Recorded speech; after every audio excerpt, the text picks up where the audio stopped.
రమేష్ గారు, ఓవరాల్గా చూస్తే గతంలో మీరు ఏదైతే చేశారో దానికి రిఫ్లెక్షన్స్ తప్ప ఇవి ఏమీ వేరే యాక్టివిటీ ఏం కాదు అన్నది మామూలుగా జనరల్గా అందరూ మాట్లాడుతున్నారు. సామాన్య ప్రజల్లో కూడా అలాంటి ఒపీనియన్ ఉందనే భావనే కనిపిస్తుంది. సో మీరు ఎలా చూస్తారు? నేను ఎందుకు ఇప్పుడు అరెస్ట్ కాబడిన వాళ్ళు ఎవరు ఏం తప్పులు చేయకుండా, లేకపోతే బాహాటంగానో బహిరంగంగానో అలాంటి విమర్శలు చేయకుండా, లేకపోతే బూతులు మాట్లాడకుండా ఉన్న వాళ్ళు కాదు కాబట్టి ఇప్పుడు వాళ్ళ మీద రియాక్షన్స్ వస్తున్నాయి అంటున్నారు. సో దాన్ని ఎలా చూస్తారు మీరు? నమస్తే అండి, మీకు ప్యానల్లో ఉన్న సభ్యులకు అలాగే బీఆర్కే న్యూస్ ప్రేక్షకులందరికీ కూడా గుడ్ ఈవినింగ్ అండి. ఇప్పుడు రాష్ట్రంలో పరిపాలన గాలి పొదిలేశారు. ప్రజలందరూ కూడా అసలు సూపర్ 6 హామీలు అమలు కాక ఏం జరుగుతుందో ఏంటో తెలియక ప్రజలందరూ కూడా ఇప్పుడున్న కూటమి ప్రభుత్వం మీద ఆగ్రహవేశాలతో ఉన్నారు. ఈ ఆగ్రహవేశాలను డైవర్ట్ చేయాలంటే డైవర్షన్ పాలిటిక్స్ నడపాలి కాబట్టి 2 నెలలకో 3 నెలలకు ఒకసారి ఒక్కొక్కరిని రెడ్ బుక్ తెరిచి రెడ్ బుక్ రాజ్యాంగాన్ని రాష్ట్రంలో అమలు చేస్తున్నారు. సరే, ఇప్పుడు మీరు చెప్తున్నారు సార్, పోసాని కృష్ణమురళి గారు కానీ, లేకపోతే వంశీ గారి అరెస్ట్ కానీ, లేకపోతే మరొకళ్ళ అరెస్ట్ కానీ, వీళ్ళందరినీ కూడా కక్ష సాధింపు చర్యలు కాదన్నట్లుగా కొంతమంది మాట్లాడుతున్నారు. నిజంగా పోసాని కృష్ణమురళి గారు తిట్టడానికి నేపథ్యం ఏంటనేది ఎవరు కూడా ఆలోచించట్లా. మొట్టమొదట పోసాని కృష్ణమురళి గారిని వాళ్ళ భార్యని పట్టుకుని ఇష్టం వచ్చినట్లుగా ఒక పవన్ కళ్యాణ్ పార్టీకి చెందిన వ్యక్తి తిడితే దాని మీద ఆయన ప్రెస్ మీట్ పెట్టి నువ్వు ఇలా నన్ను తిట్టేస్తావా అని చెప్పి తిట్టడం జరిగింది తప్ప ముందుగా పోసాని కృష్ణమురళి గారు ఆయనగా వచ్చేసి ఏదో పవన్ కళ్యాణ్ గారిని తిట్టేసిన దాఖలాలు అయితే ఎక్కడా లేవండి. దీన్ని సబ్మెర్జ్ చేస్తూ ప్రతి ఒక్కళ్ళు కూడా పోసాని కృష్ణమురళి గారు తిట్టడం తప్పు అంటున్నారు తప్ప ముందు పోసాని కృష్ణమురళి గారిని తిట్టిన వ్యక్తిని కానీ దాన్ని పవన్ కళ్యాణ్ గారు ఈ రోజు కూడా ఎప్పుడు కూడా పోసాని కృష్ణమురళి గారిని తిట్టేలాగా ఇది తప్పు అని చెప్పి ఖండించిన దాఖలాలు ఈ రోజు వరకు లేవు. మరి అప్పుడు పవన్ కళ్యాణ్ గారు సమర్థించినట్టే కదండి. ఇందాక కృష్ణాంజలి గారు మాట్లాడుతూ ఈ తిట్టిన వాళ్ళందరినీ కూడా మనమే 30 ఏళ్ళు అధికారంలో ఉంటాం, నువ్వు తిట్టు అని చెప్పి జగన్మోహన్ రెడ్డి గారు చెప్పారని చెప్పి ఆయన అనడం జరిగింది. మరి జగన్మోహన్ రెడ్డి గారు చెప్పడం ఆయన చూసారేమో మరి నాకైతే తెలియదు. వాస్తవంగా జగన్మోహన్ రెడ్డి గారు ఎప్పుడూ కూడా ఇలాంటివి ఎంకరేజ్ చేయరు. తిట్టిన తర్వాత ఎన్నోసార్లు వాళ్ళని పిలిచి మందలించిన రోజులు ఉన్నాయి. చంద్రబాబు నాయుడు గారు లాగా ఆయన పబ్లిసిటీ చేసుకోలేదు అంతే. ఇక్కడ పబ్లిసిటీ జరగలేదు, అక్కడ పబ్లిసిటీ జరుగుతుంది అంతే తప్ప వేరే ఇదేం కాదు. అలాగే ఏదో వైఎస్ఆర్ కాంగ్రెస్ పార్టీ వాళ్ళు మాత్రమే తిట్టినట్టు, వేరే వాళ్ళు ఎవరు తిట్టినట్టు వీళ్ళు మాట్లాడుతున్నారు. మీకు నేను ఒక వీడియో చూపిస్తాను సార్. ఇది చూసి అనిత గారు హోమ్ మినిస్టర్ గారు ఇప్పుడు హోమ్ మినిస్టర్ గారు ఆవిడ విజయలక్ష్మి గారిని ఎవరు పిలుస్తారమ్మా? అందరూ విజయమ్మ, భారతిరెడ్డి గారిని భారతమ్మ, విజయమ్మ గారిని విజయమ్మని పిలుస్తారు, భారతిరెడ్డి గారిని భారతమ్మ పిలుస్తారు.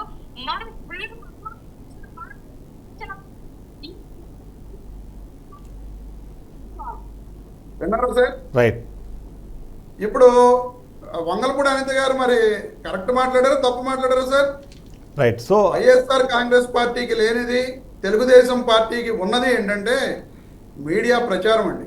ఓకే, ఎక్కువ ఛానల్స్, ఎక్కువ పేపర్స్ టీడీపీ పార్టీని సపోర్ట్ చేస్తాయి కాబట్టి వాళ్ళు ఏది మాట్లాడినా నిమిషాల్లో ప్రజల్లోకి వెళ్ళిపోతే ప్రజలందరూ కూడా వైఎస్ఆర్ కాంగ్రెస్ పార్టీ వాళ్ళు మాత్రమే తప్పులు చేశారని చెప్పి అనుకోవడం జరుగుతుంది. ఈ రకంగా మాట్లాడిన వ్యక్తులు తెలుగుదేశం పార్టీలో ఎంతో మంది ఉన్నారు. పట్టాభి గారు ఏం మాట్లాడారండి? ముఖ్యమంత్రిగా ఉన్న జగన్మోహన్ రెడ్డి గారిని ఆయన ఎన్ని మాటలు మాట్లాడారు? అలాగే ఈ రోజు గౌరవ స్పీకర్ గా ఉన్న చింతకాయల అయ్యన్న పాత్రుడు గారు, మీరు చూసారో లేదో ఒక్కసారి ఇది కూడా వినండి సార్. చింతకాయల అయ్యన్న పాత్రుడు గారిది నాకు గుర్తున్నాయండి, నేను కూడా రిపోర్ట్ చేశాను వాటిని. అరజల్లా మాట్లాడడం తప్పు అని నేను కూడా రిపోర్ట్ చేశాను. ఐ అండర్స్టాండ్ రమేష్ గారు. జగన్మోహన్ రెడ్డి సైకో నా కొడుకు అంటండి ఇప్పుడు గౌరవ స్పీకర్ గారు ఆయన. మరి వీటన్నిటి మీద కేసులు ఉండవు సార్? రైట్. మీరు అధికారంలో ఉన్నారు, కేసులు పెట్టారు, అప్పుడు కూడా సేమ్ ఇదే తరహా డిస్కషన్ జరిగింది కదా. అండి కుట్రపూరితంగా కక్ష సాధింపు రాజకీయాలు తెలుగుదేశం పార్టీ చేస్తుంది. చేయనివ్వండి, ఇప్పుడు వాళ్ళు అధికారంలో ఉన్నారు కాబట్టి వాళ్ళు చేస్తున్నారు. ఈ రోజున నిజంగా వాళ్ళకి ఎటువంటి వేరే పార్టీ అనే భేదం లేకపోతే మా పార్టీకి సంబంధించిన వ్యక్తులు ఎంతో మంది, అంబటి రాంబాబు గారు కానీ, విడుదల రజనీ గారు కానీ, మా party social media organizing president కానీ డీజీపీ గారి దగ్గరికి వెళ్ళి, ఆయా జిల్లాల్లో ఎస్పీల దగ్గరికి వెళ్ళి, తెలుగుదేశం పార్టీ నుంచి కానీ, జనసేన పార్టీ నుంచి కానీ, బీజేపీ పార్టీ నుంచి కానీ సోషల్ మీడియాలో ఏ రకంగా పోస్టులు పెడుతున్నారో వాళ్ళందరి పోస్టులు సాక్ష్యాధారాలతో సహా ఇవ్వడం జరిగింది. ఈ రోజు వరకు ఎవరి మీద ఒక కేసు నమోదు చేసి అరెస్ట్ చేయడం చూసారా సార్ మీరు? రైట్. అది ఖచ్చితంగా ప్రశ్నిద్దాము, అది ఖచ్చితంగా ప్రశ్నించాల్సిన అవసరం కూడా ఉంది. అదే చెప్తున్నాం, ఇవన్నీ కక్ష సాధింపు చర్యలు. అలాగే విశ్లేషకులు గారు ఒక్క నిమిషం సార్, ఒక్క నిమిషం. ఎన్నాడు విశ్లేషకులు గారు ఆయన ప్రసాద్ గారు ఎవరో మాట్లాడుతూ గోరంట్ల మాధవ్ గారి మీద పెట్టిన కేసు పోక్సో చట్టం మీద ఆయన ఏదో పోక్సో పిల్లని పాడు చేశారని ఏదో చేశారని కాదు సార్, కేవలం ఆ పిల్ల పేరు బయటికి చెప్పారని చెప్పి.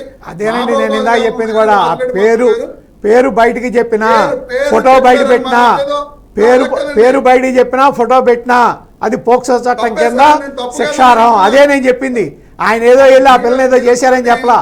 పోక్సో చట్టం అని చెప్పి అదేనండి పోక్సో చట్టమే కదా మరి పెట్టింది కేసు. ఆ మాత్రం తెలియదా? అధికారంలో ఉన్నాం కదా అని చెప్పి ఒళ్ళుపై తెలియకుండా ప్రవర్తిస్తారా? కాదండి, అధికారంలో ఉన్నాం కదా అని చెప్పి ఆ విధంగా ప్రవర్తించకూడదు కదా.